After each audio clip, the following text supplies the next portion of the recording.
Water embraces everything, is in and all through everything. It is a universal element shared between animals, plants, and people. Itself undetermined, yet determining, because like the primal mother it is, it supplies the essence of life to everything living. I honestly believe we can influence the health of our most precious resource simply by working together for the best possible outcomes for the entire Klamath River Basin.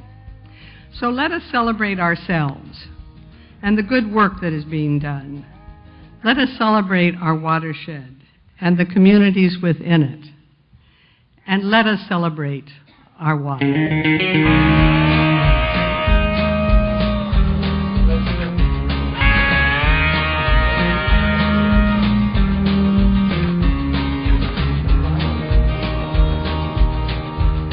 Hell and back. That's what we've been through, trying to bring a huge political system to a human level. That's our task. I am glad to be here, excited to be here, feel a little anxiety because back when we were fighting, you could barely get 3 of us together in a room. Any time spent acquiring, maintaining, or provoking enemies is time wasted in your life that you will never get back. The people you exclude today can be the ones that stop you cold tomorrow. I chose my community, a phenomenal community, a rich and warm and giving and caring community, a place that I call home and my children call home. And what I've discovered through this process is my community is much larger. My community goes now down to the Pacific Ocean and up past Becky's home, and everywhere in between. We need our own plane and our own pilot standing by so we can fly back and forth anytime we want to visit each other. These communities are complex and they need to be respected. And so you need to put the resources necessary to deal with those dynamics in those communities and make it part of this planning process. You can't do much for fish and wildlife if you can't work with people.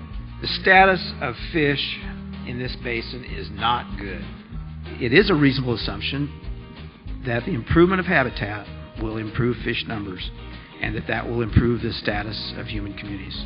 Keep records, monitor, learn from those records, share our results, adjust our methods, keep doing it. Communities throughout the basin are in trouble.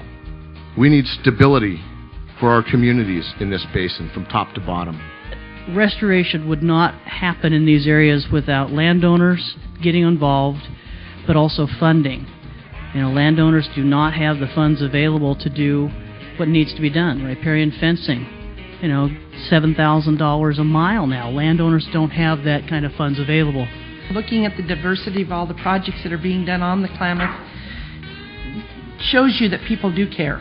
If I could have 2 things to make restoration easier, money. We have plans. We need to implement, and we need not only money for implementation, but as the scientist said, money for monitoring. We feel your pain. Do you feel ours?